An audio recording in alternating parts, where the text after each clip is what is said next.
예배란 무엇인가? 요한복음 12장 1절에서 8절 말씀입니다. 6월절 엿새 전에 예수께서 베다니에 이르시니 이곳은 예수께서 죽은 자 가운데서 살리신 나사로가 있는 곳이라. 거기서 예수를 위하여 잔치할세 마르다는 일을 하고 나사로는 예수와 함께 앉은 자 중에 있더라. 마리아는 지극히 비싼 향유 곧 순전한 나드 한 근을 가져다가 예수의 발에 붓고 자기 머리털로 그의 발을 닦으니 향유 냄새가 집에 가득하더라. 제자 중 하나로서 예수를 잡아줄 가룟 유다가 말하되 이 향유를 어찌하여 300데나리온에 팔아 가난한 자들에게 주지 아니하였느냐 하니 이렇게 말함은 가난한 자들을 생각함이 아니요 그는 도둑이라. 돈꾀를 맞고 거기 넣는 것을 훔쳐가밀어라. 예수께서 이르시되 그를 가만두어 나의 장래할 날을 위하여 그것을 간직하게 하라. 가난한 자들은 항상 너희와 함께 있거니와 나는 항상 있지 아니하리라 하시니라. 할렐루야. 우리 하나님께 감사와 영광의 박수를 드리겠습니다. 우리 함께 한번 기도하시고 하나님의 말씀 보겠습니다. 사랑하는 아버지, 은혜를 감사합니다. 주님, 이 나라를, 이 민족을 암탉이 병아리를 품듯이 품고 계시는 주님의 은혜를 믿습니다. 하나님, 저 북녘 땅에 있는 우리 동포들을 불쌍히 여기시고 사악한 집권자들은 하나님의 방법으로 심판하시고 하나님, 우리 한국의 교회들이 회개하고 거룩해지고 거듭나게 하여 주셔서 다가올 통일을 준비하게 하여 주시고 하나님의 영광이 이 민족을 통해서 열방으로 흘러가는 것을 보게 하여 주옵소서. 오늘도 주님의 말씀 앞에 엎드리오니 주님, 예배를 막는 모든 어둠의 권세들은 끊어주시고 오늘 주님의 음성을 들려 주시옵소서. 예수님의 이름으로 기도합니다. 아멘. 우리가 예수 믿고 나서 가장 먼저 그리고 가장 자주 접하게 되는 것이 바로 예배입니다. 교인이냐 아니냐를 사실 눈으로 보기에 가름하는 가장 큰 척도는 주일날 교회 가서 예배 드리느냐 아니냐 그거죠. 예배도 종류가 많습니다. 주일 예배, 새벽 예배, 수요 예배, 금요 철야, 구역 예배, 가정 예배, 예배 굉장히 많죠. 그래서 교회를 조금 오래 다닌 사람들은 예배 무감각증에 걸려버렸어요. 그래서 그냥 예배를 매너리즘에 빠졌는데 또 안 하기는 또 찝찝하니까 그냥 예배를 해치워버리는 냉동된 이런 예배를 드리는 분들이 많습니다. 기독교 에센스 14번째 주제는 살아있는 예배, 진짜 예배란 무엇인가를 함께 살피고자 하는 것입니다. 예배란 거룩한 하나님과 죄인인 인간이 만나는 것입니다. 높으신 하나님과 낮은 인간이 만나는데 원래 수준이 높은 존재와 낮은 존재가 만날 때는 높은 존재가 내려와 주는 수밖에 없습니다. 예배는 그래서 하나님이 시작하시는 것입니다. 예배는 하나님이 초대하시고 예배의 문은 하나님이 여십니다. 하나님은 예배받기를 원하십니다. 우리가 우리 스스로 예배하고 싶어서 온 것 같지만 실은 하나님이 초대한 거예요. 거기에 반응한 것입니다. 우리가 모였다고 해서 하나님이 오셔야 된다고 생각해서는 안 됩니다. 하나님은 자유의지로 좋으셔서 먼저 이곳에 오셔서 여러분을 부르시고 기다리고 계셨습니다. 예배란 하나님의 초대를 받은 사람들이 성부, 성자, 성령 하나님의 임재 가운데로 뛰어들어오는 것입니다. 참된 예배는 축복의 첩경입니다. 예배를 드리고 나면 내 개인의 삶이 살아나고 내 가정이 회복이 되며 이 민족의 운명이 트이게 되는 것입니다. 하나님은 자기를 경외하는 민족을 사랑하시고 자기를 예배하는 나라에게 부흥을 주십니다. 세상을 변화시키는 방법은 하나님의 사람들이 제대로 된 살아있는 예배를 하나님께 드리는 것입니다. 오늘 여러분이 바로 그 주인공이 되기를 바랍니다. 참된 예배를 만드는 첫 번째 요소는 참된 예배자, true worshipper입니다. 오늘의 이 본문의 이 아름다운 이야기는 이 베다니 마을의 나병 환자 시몬의 집에서 일어납니다. 예수님이 십자가에 못 박히시기 엿새 전의 일입니다. 사복음서 중에서 이 요한복음만이 이 여인을 베다니의 마리아라고 정확하게 명시합니다. 이 베다니의 마리아가 성경에 3번 나오는데 나올 때마다 예수님의 발 앞에 무릎 꿇고 앉아 있습니다. 저는 예수님의 발 앞에 항상 마리아가 무릎 꿇고 조용히 앉아 있다는 것에서 우리가 배울 바가 참으로 많다고 생각합니다. 우리는 교회 와서도 너무 교만하고 너무 시끄러워요. 우리가 입으로는 주님, 주님 하면서도 우리가 주님을 대할 때, 예배하러 들어올 때 보면 너무나 오만하고요. 우리는 주님의 발밑이 아니라 주님의 머리 꼭대기로 기어오르려는 사람들이 많아요. 주님을 움직여서, 주님을 조종해서 내 마음대로 뭐고 좀 해보려고. 그래서 우리는 주님의 발 앞에 침묵하고 있기보다는 마치 빛받으러 온 빚쟁이처럼 하나님한테 따지고 원망하고 쏟아놓고 가는 사람들이 많습니다. 그러나 마리아에게서는 그런 무례함이 없어요. 그녀는 예수님의 발 앞이 자기 자리임을 알아서 발 앞이라도 예수님의 임재 안에 있는 것이 좋아서 거기에 조용히 있었던 것입니다. 예배란 그런 것입니다. 인간이 시끄러운 소리를 내지 말아야 합니다. 솔로몬의 성전에서는 망치와 정소리가 들리지 않았습니다. 왜냐하면 채석장에서 이미 잘라낸 치수에 딱 맞게 준비된 돌들을 가지고 와서 조립해서 붙였기 때문입니다. 보배로우신 주님과 우리가 만나는 곳에서 우리는 인간의 시끄러운 소리를 내면 안 됩니다. 영적으로 준비가 안 돼 있으니까, 겸손이 없으니까 시끄러운 거예요. 예배 드릴 때 인간이 시끄러운 소리를 그렇게 내면 안 되는 거예요. 저는 그래서 우리 교회 예배 드리는 팀들한테 그것을 굉장히 많이 주지시킵니다. FD들, 또 성가대, 밴드팀 자기 순서 아니라고 그래서 막 시끄럽게 떠들면서 껌 씹으면서 스포츠 얘기하다가 갑자기 11시야 시작해야 돼 이러고 들어오는 예배팀들은 하지 말아야죠. 옛날에 그렇게 예배하는 제사장들, 잘못된 불을 들였던 제사장들은 하나님이 다 죽여버렸죠. 요즘 은혜로 봐준다고 해서 예배를 섬기는 사람들도 너무나 질서가 없어요. 인간적인 소리를 너무 시끄럽게 내다가 시간만 되면 자기 순서 되면 나가서 연주하고 하는 예배를 해치워버리는 그런 인본주의적 예배자들이 너무나 많다는 거예요. 예배는 그렇게 준비 안 된 채로 허겁지겁 달려 들어와서 해치워버리듯이 하는 그런 거 아닙니다. 이 기회에 말씀드리지만 여러분 예배 시간에 좀 일찍 오세요. 그렇게 그냥 설교 시간에 아슬아슬하게 맞춰서 달려 들어오지 마시고 한 30분 전쯤에 오셔서 기도하시고 준비하시고, 그러면 주차도 넉넉하고 기도하면서 준비된 예배를 그렇게 드리셔야 됩니다. 그리고 예배 맞춰오면서 너무 인간적인 시끄러운 소리를 내지 말라는 것입니다. 예배는 그렇게 허둥지둥 그렇게 대충 해치우는 것이 아닙니다. 가장 사랑하는 연인과 만나는 것처럼 진정한 예배자는 몰입하죠. 확 빠져드는 것입니다. 준비되어서 하는 거예요. 경건한 침묵이 있어야 돼요. 겸손이 있는 것이 바로 참된 예배자입니다. 1절에 보니까 이곳은 예수께서 죽은 자 가운데서 살리신 나사로가 있는 곳이다 라고 했습니다. 나사로는 죽었다가 살아난 지 지금 얼마 안 됐어요. 죽은 동생 나사로가 살아나는 것을 지금 마리아와 마르다는 체험했어요. 감격에 가슴이 벅차 있는 거예요. 기적을 구경한 사람과 기적을 체험한 사람은 하늘과 땅 차이예요. 기적을 체험한 그들이 기적을 주신 예수 그리스도를 눈앞에 놓고 이 예수님께 그 고마운 마음을 어떻게 표현해야 될지를 몰랐어요. 그래서 어떻게든 자기의 모든 것을 들여서 예수님께 그 감사한 마음을 전달하고 싶었던 것입니다. 예배는 은혜를 받으러 온다고 하지만 물론 그것도 있습니다만은 실은 이미 은혜를 체험한 사람이 그 은혜를 화답해 드리는 것입니다. 반응하는 거죠. 한국 교회에서는 예배 본다는 말을 자주 쓰는데 그거 잘못된 말이에요. 그건 마치 영화 구경하듯이 우리 예배자들을 수동적인 제3의 구경꾼으로 전락시키는 것입니다. 예배는 보는 것이 아니고 참여하는 것이고요. 예배는 보는 것이 아니고 드리는 거예요. 체험하는 거예요. 하나님의 영광은 내가 구경하는 것이 아니라 그 영광 속으로 들어가는 것입니다. 체험하는 것입니다. 거룩의 일부분이 되는 거예요. 불 구경하는 게 아니라 그 불이 내 안으로 들어오는 것이 바로 예배입니다. 하나님이 주신 은혜가 너무나 커서 거기에 대해서 나의 가진 모든 것을 터뜨리면서 반응하는 것이 바로 예배자입니다.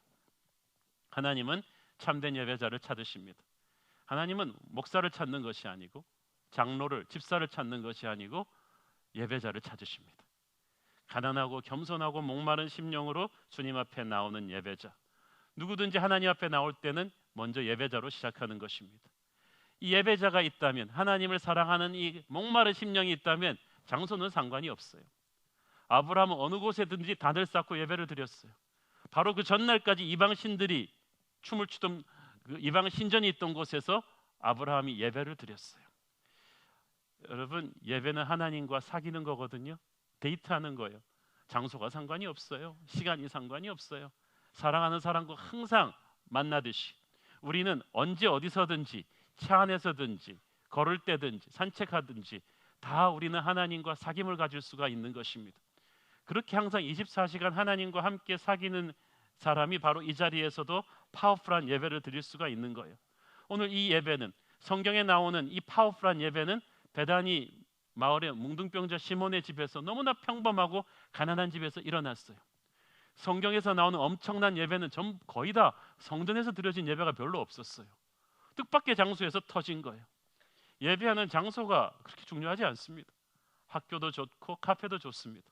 어저께까지 이곳은 교총 선생님들이 세미나 하던 곳이고 결혼식 예식 드리던 곳이었습니다. 그러나 이 공간에 목마른 심령을 가진 저와 여러분이 있고 하나님의 영광이 있기 때문에 오늘은 이곳이 거룩한 땅이 되는 거예요. 모세가 광야에서 불타는 떨기나무를 보았을 때, 목동 생활하면서 불타는 떨기나무는 수없이 많이 보았습니다. 그런데 그날의 불은 달랐어요.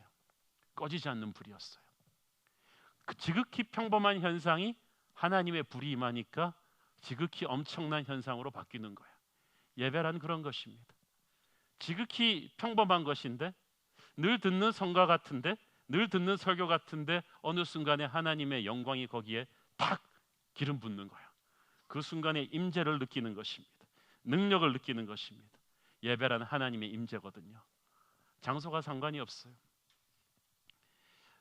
제가 오래전에 월남전 때 포로가 되었던 한 미군 장교의 수기를 읽어본 적이 있는데, 특별히 감동적인 장면이 포로 수용소에서 예배드리던 장면입니다. 포로 수용소에서는 육체적인 고문도 있고 음식도 쥐꼬리만큼 주고, 그러니까 말할 수 없이 힘든데 그래도 그들을 살렸던 것이 예배랍니다. 예배를 어떻게 드렸는가? 설교자가 없고 성경책이 없으니까 성경책이 딱 한 권 있는데 다 낡아 빠진 그 영어 성경책을 월맹군 장교가 가지고 있어요. 그러면 예배를 드리는 대신에 굉장히 많이 얻어맞고 대표가 가서 월맹군 장교 앞에서 그 성경책을 1시간씩 베껴 쓸 수 있어요. 근데 베껴 쓰는 것도 월맹군 장교가 눈앞에다가 담배를 뻑뻑 피면서 막 꼬집으면서 방해하는 도중에서 필사적으로 베껴야 돼요. 그리고 베껴 쓴 것을 이제 감방으로 가지고 오면 하루 안에 돌려줘야 되기 때문에 감방에 딱 한 2장 베껴 써서 오면은 감방의 동료들이 쫙 돌려가지고 외우는 거예요. 김상사, 너는 요한복음 1장 1절부터 5절까지 외워. 외운 다음에 절대 잊어버리면 안 돼. 이제 우리가 여기서 나갈 동안에 너는 요한복음 1장 1절부터 5절이야. 진짜 말씀이 성육신 되는 거죠. 네가 이것을 한 자라도 잊어버리면 우리는 말씀이 텅 비는 거야. 그렇게 매주일 필사적으로 외운 거예요, 전부 다. 그렇게 해가지고 요한복음을 통째로 외우고 성경을 읽고 예배를 드리는데, 또 큰 소리로 찬양하면 혼나니까 지금부터 어메이징 그레이스를 찬양합니다. 시작. 그러면 입 모양으로 찬양하는 거야. Amazing Grace. 와, 찬양하면서 다 우는 거예요. 한 번도 그렇게 찬양해 본 적이 없어요. 끝나고 나면 이제 성만찬을 하는데 빵과 포도주가 없잖아요. 그 쥐꼬리만큼 나오는 배급되는 그 마른 빵이랑 멀건 수프를 10분의 1씩 전부 다 세이브해가지고 성만찬을 위해서 모으는 거죠. 이것이 주님의 살입니다. 이것이 주님의 피입니다. 그들이 미국의 화려했던 교회당에서 예배드릴 때와는 비교할 수가 없는 성령의 강렬한 임재가 그 포로 수용소의 예배 가운데 있었고, 그 예배가 그들을 죽음 같은 고통에서 살렸다고 했습니다. 여러분, 그 어떤 환경도 내가 예배드리지 못할 만큼 힘든 환경은 없습니다. 오히려 여러분이 지금 경제적으로 힘들고 몸이 아프고 바쁘고 인생이 너무 아프기 때문에 여러분이 예배가 필요해요. 그래야지 여러분이 삽니다. 깨진 부부관계도 살아있는 예배를 통해서 살아날 것이고, 깨어진 부모와 자녀의 관계도 예배를 통해서 살아날 것이고, 지금 쪼달리고 있는 여러분의 재정도 예배를 통해서 하나님을 회복하기를 원하시는 것입니다. 예배는 하나님의 임재입니다. 이 공간 안에 하나님이 계시다는 확신을 가지고 여러분 예배에 임하기를 바랍니다. 이것이 참된 예배자죠. 둘째로, 예배에는 말씀이 있어야 됩니다. 예배의 엔진은 말씀이에요. 교회가 교회인 것은 거기에 말씀이 있기 때문이에요. 말씀이 끊어지면 그 교회 아닙니다. 아무리 건물이 좋고 조직이 있어도 그 교회는 교회로서의 의미를 상실한 거예요. 엔진이 없으면 자동차가 외향이 아무리 화려해도 그 차는 차가 아닙니다. 말씀이 떨어지면 그 교회는 죽은 거예요. 살아있는 교회 한가운데에서는 하나님의 말씀이 흘러나서 사람들을 바꿔놓습니다. 이 설교 말씀은 하늘의 메시지가 땅의 언어로 전달되는 것입니다. 하나님이 아무한테나 아무 때나 이 말씀 주는 거 아니에요. 말씀에 기근이 오면 말씀이 딱 끊어져요. 그러나 하나님이 여러분에게 오늘 말씀을 주고 있다는 것은 여러분을 사랑한다는 것입니다. 포기하지 않는다는 것입니다. 여러분의 이 상황 속에 하나님이 넣어주고 싶어하는 어떤 하늘의 메시지가 있다는 거예요. 이것을 붙잡을 때 이 말씀이 나를 살리고 나를 치유하고 내게 비상할 수 있는 능력을 주시는 것입니다. 요한복음 4장 23절 24절 시작. 아버지께 참되게 예배하는 자들은 영과 진리로 예배할 때가 오나니 곧 이때라. 아버지께서는 자기에게 이렇게 예배하는 자들을 찾으시느니라. 하나님은 영이시니 예배하는 자가 영과 진리로 예배할지니라. 아멘. You will worship the Father in spirit and in truth. 자, 여기서 영과 진리에서 이 영은 하나님의 영이 아니라 인간의 영이에요. 소문자 스피릿이거든요. 이 말은 무슨 말이냐면 하나님의 영은 문제가 없어요. 항상 우리의 영혼이 더러운 게 문제예요. 더럽혀진 우리의 영혼을 여기서 진리라는 말은 하나님의 말씀이라는 뜻이거든요. 하나님의 살아있는 말씀이 우리의 더러운 영을 깨워서 성령의 감동을 주어서 하나님에게 반응하게 하는 거예요. 이게 바로 예배라는 것입니다. 마리아는 어떻게 이렇게 파격적인 헌신을 할 수 있느냐? 마리아는 항상 말씀을 듣는데 집중하는 여인이었거든요. 마리아는 항상 복음서에 나올 때마다 예수님 말씀에 몰입하고 있었어요. 너무 정신없이 몰입하고 있느라고 언니가 뛰어왔어요. 너는 왜 부엌일 안 돕고 말씀만 듣고 있니? 그러니까 마리아가 일을 안 한 게 아니고 마리아도 일을 하다가 말씀이 좋으니까 너무 몰입돼 버린 거예요. 여러분, 설교를 듣는 사람은 많은데 몰입하는 사람은 없습니다. 벙 쪄가지고 그냥 완전히 도취되어 버리는 거예요. 그때 세상과 나는 간 곳이 없고 오직 구속한 주님만 쫙 들어오는 그 몰입을 하니까 마리아는 설교 속에서 예수의 십자가 복음을 깨달은 거예요. 여러분, 수많은 사람들이 메시지는 듣습니다만은 메시지의 핵심을 깨닫는 사람은 적어요. 십자가 복음의 진수를 예수님의 설교에서 끄집어낸 사람이 적어요. 12 제자들도 제대로 그때까지 예수님의 그 수많은 설교 중에서 십자가 복음의 그 진수를 깨닫지 못하고 있었어요. 이 여자만 깨달았어요. 그것을 어떻게 합니까? 7절을 보시면 예수께서 이르시되, 같이 읽겠습니다. 그를 가만두어 나의 장례할 날을 위하여 그것을 간직하게 하라. 이 말이 무슨 말이에요? 유대에서는요, 고귀한 분이 돌아가시면 그분을 장례 치를 때 고귀한 분일수록 값비싼 향유를 부어서 장례를 준비합니다. 그러니까 예수님은 이 여자가 이 하필이면 많은 헌신 중에서 이 향유를 부었다는 것은 이 여자가 예수님의 다가올 십자가 죽음의 의미를 알고 있었다는 거죠. 그 죽음의 의미가 얼마나 귀한 것인지를 이 여인은 깨닫고 있었던 거예요. 이 여인은 그냥 말씀을 듣고 멍하니 좋은 설교는 이런 것이 아니라 그 예수님의 메시지 속에서, 삶 속에서 십자가 사랑을 붙잡은 거예요. 복음의 본질을 잡은 거예요. 복음의 본질이 무엇입니까? 우리 모두가 죄 가운데 태어나서 죄의 노예가 되었습니다. 어쩔 수 없이 다 지옥으로 가게 돼 있는 것을 우리의 힘으로는 스스로를 구원할 수 없기 때문에 하나님의 아들이 오셔서 그 죄값을 지불하고 우리를 죄에서 자유케 하십니다. 영원한 생명을 주십니다. 그것이 바로 복음의 진수예요. 이 복음의 진수가 듣기에는 간단해 보이지만 이게 간단한 게 아닙니다. 왜냐하면 진짜 사랑은 립 서비스가 아니거든요. 그 사랑을 위해서 우리가 어떠한 대가를 치를 것이냐, 그게 결정하는 거죠. 근데 예수님께서 내가 너를 이만큼 사랑한다, I love you this much, 그러시고 자기의 목숨을 내어놓았다는 것은 예수님이 우리의 목숨보다 더 우리를 사랑했다는 것입니다. 이 사랑을 이해할 때 우리는 충격입니다. 왜냐하면 우리가 우리 주제를 알잖아요. 저와 여러분이 예수님의 생명을 받을 만한 가치가 있습니까? 우리 속에 있는 이 폭력과 이 음란과 분노와 우울증과 거짓이 가득 차서 우리 9시 뉴스에 보고 있는 그 세상의 그런 모든 쓰레기 같은 요소들이 다 우리 영혼에서 흘러나온 건데, 이 몹쓸 세상을 위해서, 이 몹쓸 인간인 우리를 위해서 하나님의 아들이 목숨을 걸 가치가 없어요. 그런데도 주님은 우리를 위해서 죽으려고 이 땅에 오셨습니다. 우리 모두는 다 살려고 이 땅에 태어났어요. 우리에게는 다 꿈이 있어요. 좋은 배우자와 결혼해서 아름다운 가정을 이루고 우리 자식을 잘 키워서 출세시키고, 그런 다 꿈이 있어요. 예수님의 유일한 꿈은 십자가였습니다. 우리는 다 살려고 세상에 태어났는데 예수님만 죽으려고 세상에 태어나셨어요. 33년은 예수님의 인생은 다 십자가의 그림자로 가리워져 있었습니다. 그러나 하나님은 후회하지 않았습니다. 예수님은 기쁘게 그 십자가를 받았습니다. 우리를 향한 믿을 수 없는 예수님의 사랑, 그것을 깨닫는 것이 복음의 진수입니다. 마리아는 말씀을 그냥 들은 게 아니라 몰입해서 들었기 때문에 그 복음의 진수를 깨달은 거예요.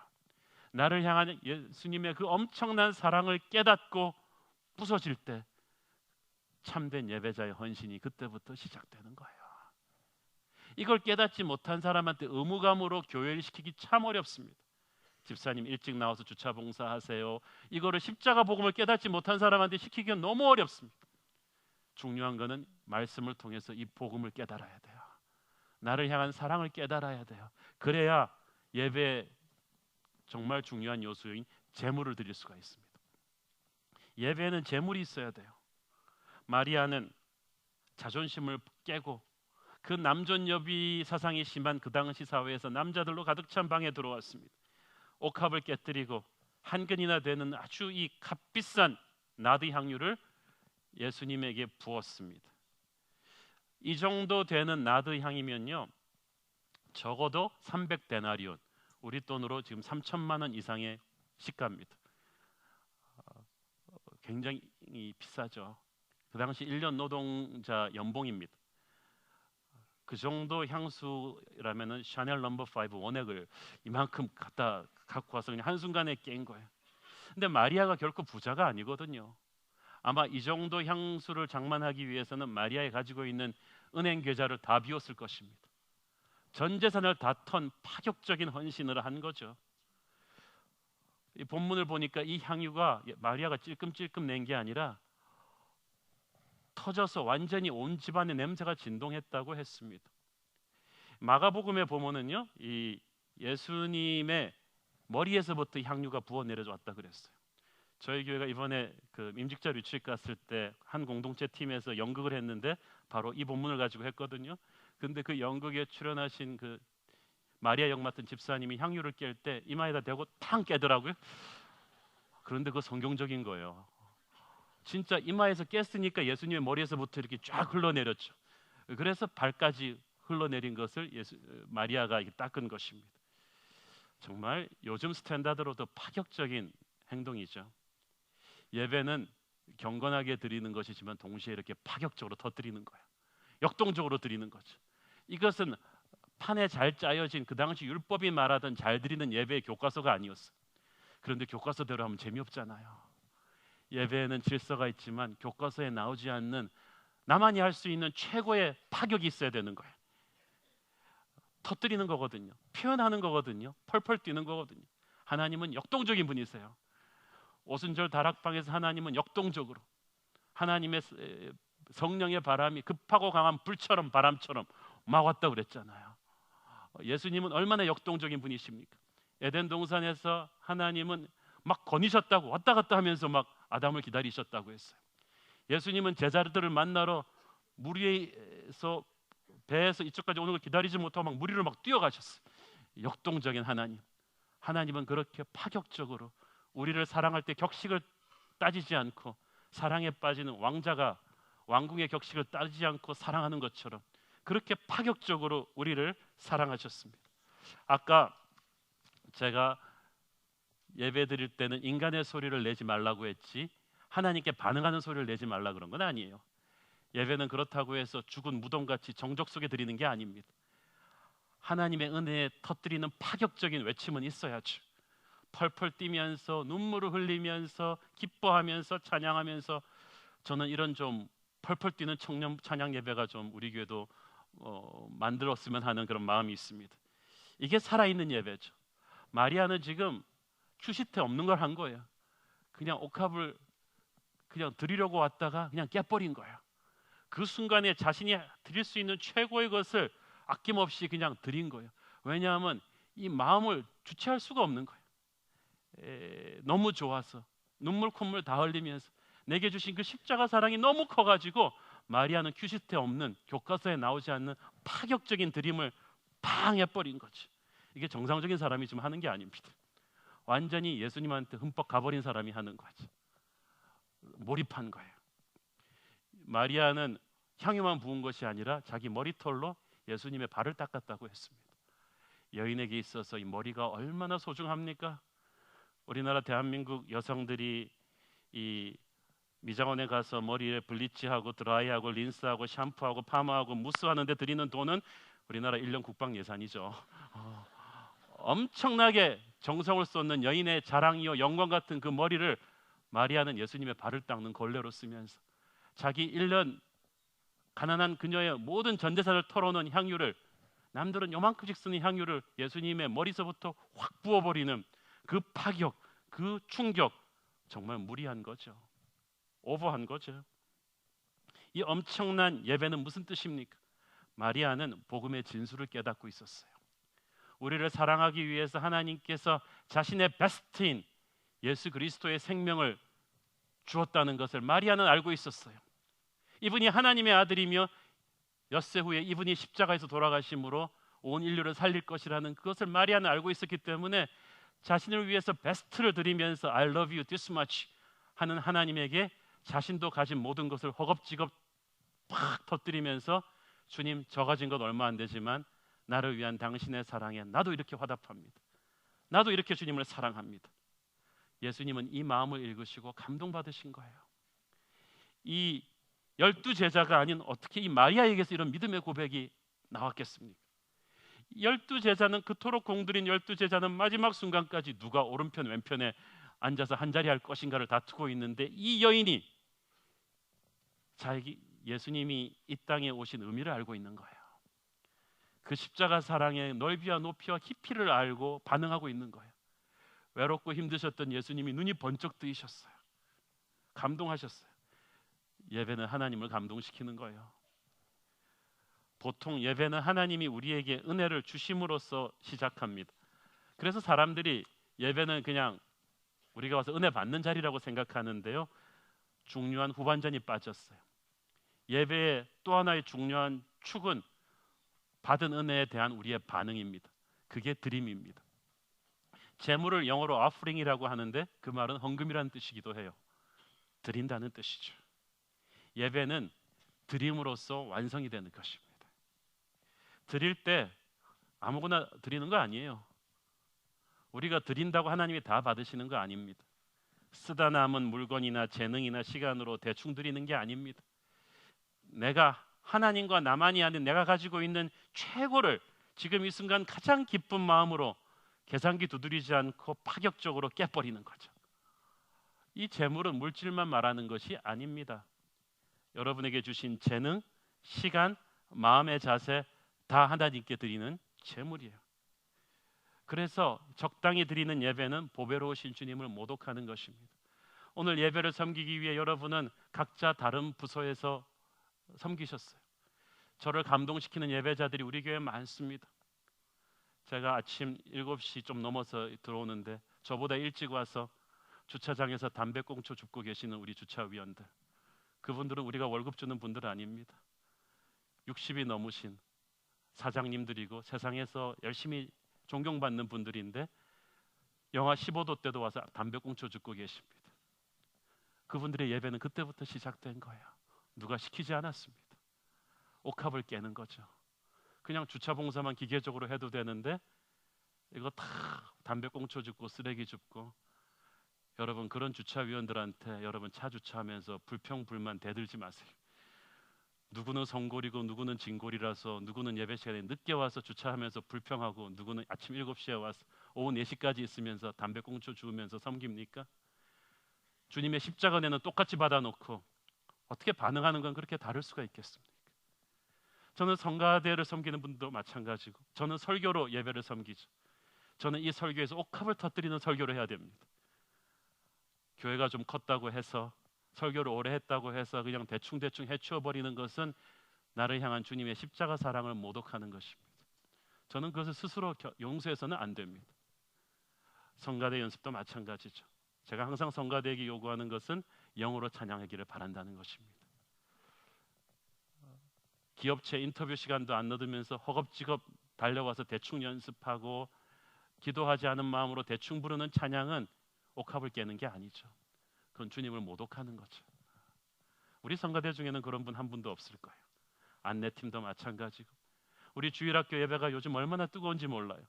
예배 전부터 와서 기도하는 부모님 선생님들이 있거든요. 준비하는 분들이 있어요. 그분들에게 누가 강요했습니까? 아니에요. 그분들은 예수님의 십자가 사랑을 깨달은 거예요. 그 십자가 사랑이 너무 좋아가지고 어떻게 하면 더 할까 싶어서 그렇게 자기의 옥합을 깨는 일을 하고 있는 것입니다. 사랑하는 여러분, 하나님은 행위를 보기 전에 여러분의 마음을 받으십니다. 교회에 헌금하기 전에, 교회에서 봉사하기 전에 여러분 그 순간에 이것이 내가 드릴 수 있는 최선인가를 스스로에게 물어야 됩니다. 그런데 많은 경우 그렇지 않거든요. 여러분은 똑똑하기 때문에 적당히만 해도 남들이 열심히 하는 것 정도 할 수 있거든요. 근데 그건 진짜 예배가 아니죠. 진짜 예배는 받은 것만큼 반응하는 거예요. 예배는 거룩한 낭비예요. 엄청나게 파격적으로 하는 거예요. 계산기 두드리는 게 아닙니다. 뭐 그렇게까지 오버할 필요가 있는가? 여러분 마리아를 보면서 그렇게 생각할 수가 있죠. 그렇지만 그것만 보지 말고 주님의 사랑을 생각하십시오. 하나님은 정말 오버해서 우리를 사랑하셨어요. 천사 몇 명만 보내도 되지 않을까 했는데 자신의 아들의 목숨을 주셨습니다. 하나님은 허리가 휘었어요. 무리했어요. 그런데 우리는 하나님한테 좀 무리 못한단 말입니까? 그런데 우리는 하나님한테 좀 오버해서 사랑을 표현 못해요? 우리는 조금만 헌신하고 무리해 놓으면 이제 피곤하다, 지쳤다, 나도 할 만큼 했다, 그런 짜증나는 예배를 드리지 않기를 바랍니다. 예배는 감격으로 하는 것입니다. 받은 사랑만큼 터뜨리는 거예요.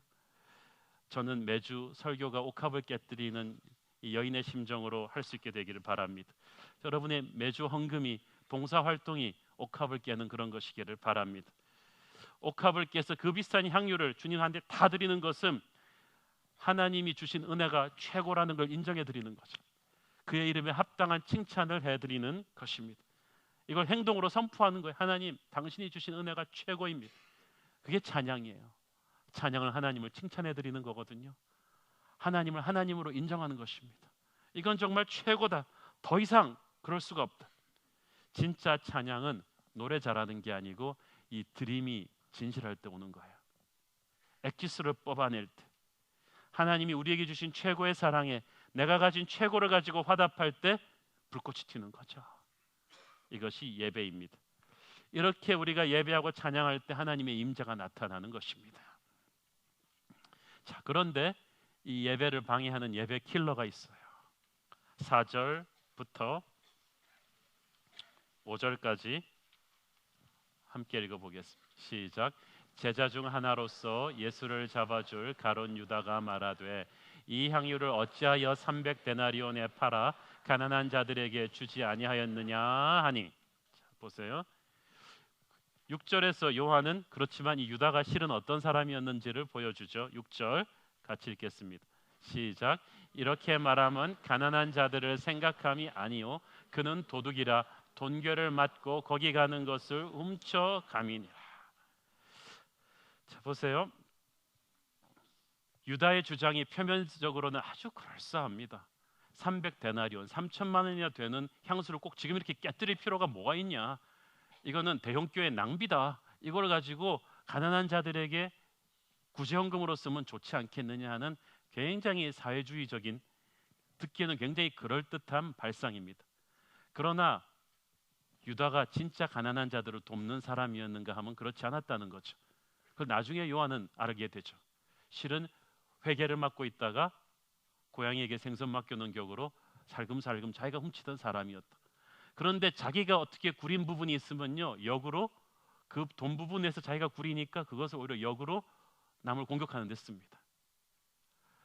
자, 여러분, 저는 그래서요, 하나님의 일을 할 때 우리가 비판받는 건 당연해요. 그런데 이 비판받는 거에 대해서 무슨 말을 하느냐보다 저는 누가 하는가가 중요하다고 생각합니다. 그래서 저는 악플 이런 거 옛날부터 읽어본 적이 없습니다. 몇 개 읽다가 그냥 말았어요. 왜냐하면 그 사람이 어떤 사람인지를, 하나님의 사람이 아니라면 그 사람이 하는 말에 여러분 무게를 주지 마십시오. 신경을 쓰지 마십시오. 우리 교회 리더십 철칙 알죠? 뭐든지 저는 얘기하면 꼭 그 사람이 책임자로 만들어 놓습니다. 가난한 사람들을 우리도 구제해야 되지 않겠습니까? 집사님은 평소에 개인적으로 얼마나 구제하고 계십니까? 그럼 집사님의 구제 헌금으로 시작하겠습니다. 삶으로 하지 않으려면 말하지 말라는 거죠. 왜냐하면 그 말에 우리의 위선이 있어요. 가식이 있어요. 그럴듯한 말로 유다가 가난한 자들 돕자 그랬지만 실은 그게 아니었던 거예요. 진정한 이웃 사랑의 힘은 그런 게 아니라고 예수님이 말씀하셨습니다. 8절 보세요. 시작. 가난한 자들은 항상 너희와 함께 있거니와 나는 항상 있지 아니하니라 하시니라. 그 말은 무슨 말이에요? 가난한 사람은 항상 너희 옆에 있으니까 가난한 사람은 항상 도와야 된다. 지금도 예수님은 베다니 뭉둥병자 시몬의 가난한 집에 와 계십니다. 그리고 예수님은 가난한 자들을 사랑하셨고 그들을 위해 십자가에 돌아가실 분이십니다. 가룟 유다가 아닌 예수님이 가난한 자들을 위해서 죽으셨어요. 그렇지만 예수님은 이 마리아가 그 값비싼 향유를 가지고 가난한 자들을 구제하는 것이 아닌 예수님에게 다 쏟아부으면서 예배하는 것을 칭찬하셨습니다. 왜냐하면 이런 거예요. 가난한 자들을 사랑해야 되지만 그것은 사역이에요. 사역과 예배는 달라요. 그것을 구태여 하나님께 예배드리는 그것과 경쟁시킬 필요는 없다는 거예요. 전 어떤 분들은 그런 얘기합니다. 뭐 예배 드릴 때 이렇게 잘 드릴 예산이 있으면 그 돈을 가지고 가난한 자들을 돕자. 예배 드릴 때 헌금할 돈을 가지고 가난한 자 도울 생각하지 말고, 여러분 외국으로 휴가 갈 돈 줄여서 제주도로 가시고 그 돈으로 가난한 자를 도울 생각을 하세요. 여러분 그 쇼핑할 돈을 좀 줄여서 가난한 자를 도울 생각을 하셔야지 왜 하필이면 헌금할 돈을 가지고 경쟁을 시킵니까? 인간은 악해요. 어떻게 우리가 인간을 사랑할 수가 있습니까? 오직 사랑이신 예수 그리스도의 십자가 사랑을 체험하고 난 뒤에야 우리는 그 힘으로 남을 사랑할 수가 있는 거예요. 가난한 자를 사랑하지 말라는 것이 아니라 이건 순서가 거꾸로 됐다는 거죠. 예수님을 진실로 예배하는 자만이 가난한 형제를 사랑할 수가 있다는 것입니다. 마리아가 하나님께 정성을 들여 예배할 때 이것을 가룟 유다가 그럴듯한 명분을 들여서 공격했다는 사실, 그리고 다른 복음서에 보면 다른 제자들까지 가세해서 유다의 편을 들어서 마리아를 공격했다는 사실은 무엇을 가르쳐 줍니까? 예배는 영적 전쟁이라는 거예요. 그리고 그 영적 전쟁에서 이 사탄은 외부의 사람이 아니라 인사이더, 교회 안에 있는 유다와 제자들을 순간적으로 사용했다는 사실입니다. 우리 중에도요, 잘못하면은 잘못된 예배를 드리는 자는 참된 예배자를 공격하는 사탄의 도구로 사용될 수가 있어요. 그리고 그 공격하는 논리는 항상 그럴듯해요. 예배 시간에 가서 우리 가난한 사람들 돕는 봉사활동 해야지, 그 헌금 있으면 구제 헌금 해야지, 이런 그럴듯한 논리가 있는데 실제로 자기 삶에서 그러고 있는 사람은 그런 얘기도 하지 않아요. 예배와 가난한 사람을 돕는 것은 경쟁하는 게 아니에요. 그리고 살아있는 예배는 항상 그럴듯한 논리로 사탄이 공격한다. 그래서 우리는 기도하고 준비하고 예배로 들어와야 된다. 여러분, 중보기도팀이 기도로 준비하지 않은 예배는 반드시 사고가 생깁니다. 예배 도중에 휴대폰 울리는 게 그게 항상 사고인 줄 아세요? 결정적인 순간에 타이밍을 끊어요. 참, 이거 사고 아니에요. 멀쩡하던 사람이 설교 시간만 되면은 주무시다가 끝나면 딱 눈 뜨는 게 그게 사고일까요? 아니에요. 그 뭔가 있는 거예요. 예배에 나의 온몸을 드리는 준비가 없으면요, 우리 중보기도팀이 준비하지 않으면 영적 전쟁으로 우리가 망가져요. 살아있는 예배가 얼마나 파워풀한지를 알기 때문에 예배 킬러가 있는 거예요. 이 살아있는 예배는요, 거짓된 영성을 드러나게 만들어요. 가룟 유다가 멀쩡하다가 갑자기 자기의 거짓된 영성을 드러내고 말았잖아요. 일주일 뒤에 성만찬 할 때도 가룟 유다는 드러났어요. 이 말은 무슨 말입니까? 진짜 십자가 복음이 나오면요, 그리고 진짜 십자가 복음에 제대로 반응하는 예배자가 있을 때 가룟 유다들이 드러난다는 것입니다. 거짓된 영성이 드러나는 거죠. 오늘 이 시간에 여러분 안에 있는 거짓된 영성이 드러나기를 바랍니다. 가룟 유다가 쫓겨나가기를 바랍니다. 가식적인 예배가 사라지기를 바랍니다. 참된 예배자에게는 하나님이 주시는 축복이 있습니다. 근데 마리아가 이 모든 비판을 당하면서도 침묵하고 있었어요. 여러분, 교회에서 하나님의 일을 할 때 항상 사람들이 여러분을 인정하고 칭찬하지 않아요. 공격이 들어와요. 그렇지만 여러분, 인간적인 방법으로 영적인 전쟁은 하는 게 아닙니다. 같이 소리 높여서 맞서 싸우지 말고 침묵과 예배로 예수님을 바라보면서 그냥 계속 정진하십시오. 그러면 예수님이 여러분을 지켜주세요. 예수님이 마리아를 변호하시고 높여주십니다. 7절에서는 주님이 마리아를 감싸주시면서 가만두라, leave her alone, 그 여자를 건드리지 말라고 제자들을 야단치십니다. 마가복음 14장 6절에서는 좀 더 자세한 설명 나옵니다. 시작. 예수께서 이르시되 가만두라, 너희가 어찌하여 그를 괴롭게 하느냐, 그가 내게 좋은 일을 하였느니라. 영어로 보니까 She has done a beautiful thing to me. 그녀가 내게 너무나 아름다운 일을 했다고 합니다. 예배를 받으시는 분이 주님이신데 주님이 이 예배자의 행동이 너무나 내게 아름답다고 하시면 끝난 거죠. 여러분, 마리아를 보호하시고 높여주시는 예수님은 참된 예배자의 예배 위에 부어주시는 성령의 임재입니다. 그게 기름 부으심이에요. 예배 가운데 이게 꼭 필요하거든요. 예배는 내가 드려서 끝나는 게 아니라 하나님이 받으심으로써 완성되는 거예요. 참된 예배자의 마음을 하나님이 받으시고 인정해 주시고 선포해 주시는 예수님의 말씀은 바로 성령의 응답이에요. 나를 향한 하나님의 사랑에 나도 최고로 화답했을 때 하나님이 그게 너무 기쁘셔서 불과 바람과 능력으로 임재해 주시는 거예요. 그게 예배의 은혜의 완성이에요. 오늘 그런 성령님의 인정하심이, 기름 부으심이 저와 여러분에게 임하기를 바랍니다. 아, 내가 너의 예배를 받겠다. 너의 예배를 받겠다. 내가 기분이 너무 좋다. 그리고 그 하나님의 기쁜 마음으로 우리에게 축복을 부어주시는 거예요. 그리고 예수님은 거기서 하나 더 나가셔서 그 누구도 듣지 못했던 엄청난 칭찬을 마리아에게 주십니다. 마가복음 14장 9절 시작. 내가 진실로 너에게 이르노니 온 천하에 어디서든지 복음이 전파되는 곳에는 이 여자가 행한 일도 말하여 그를 기억하리라 하시니라. 와, 예수님이 참고로 말씀드리면 이런 칭찬을 한 인간은 이 여자 하나뿐입니다. 베드로, 바울 아니에요. 다윗도 이런 칭찬은 들은 적이 없어요. 예수님이 행하신 그 수많은 기적 중에, 그 수많은 설교 중에 복음이 전파되는 곳에는 반드시 이 이야기도 세트로 같이 가서 말해라고 한 것은 이 스토리밖에 없습니다. 이 여자는 전무후무한 칭찬을 들은 거죠. 예수님이 왜 이 사건을 이토록 중요하게 생각하셨는가? 왜냐하면 이 여자의 예배는 하나님의 은혜에 인간이 어떻게 반응해야 되는지를 가장 모범적으로 보여줬기 때문입니다. 복음이란 무엇이라고 했죠? 하나님이 나를 너무나 사랑하셔서 내가 너를 이만큼 사랑한다면서 자신의 베스트인 아들인 그리스도를 십자가에 내놓으면서 다가오신 것이라고 했습니다. 그 복음에 대해서 우리는 어떻게 반응합니까?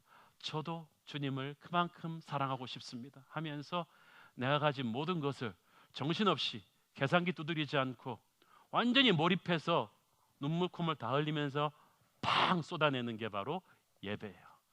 이것이 복음에 대해서 반응하는 것이고, 최고의 사랑에 최고의 헌신으로 화답하는 이 손뼉이 터질 때 감동이 터지는 거예요.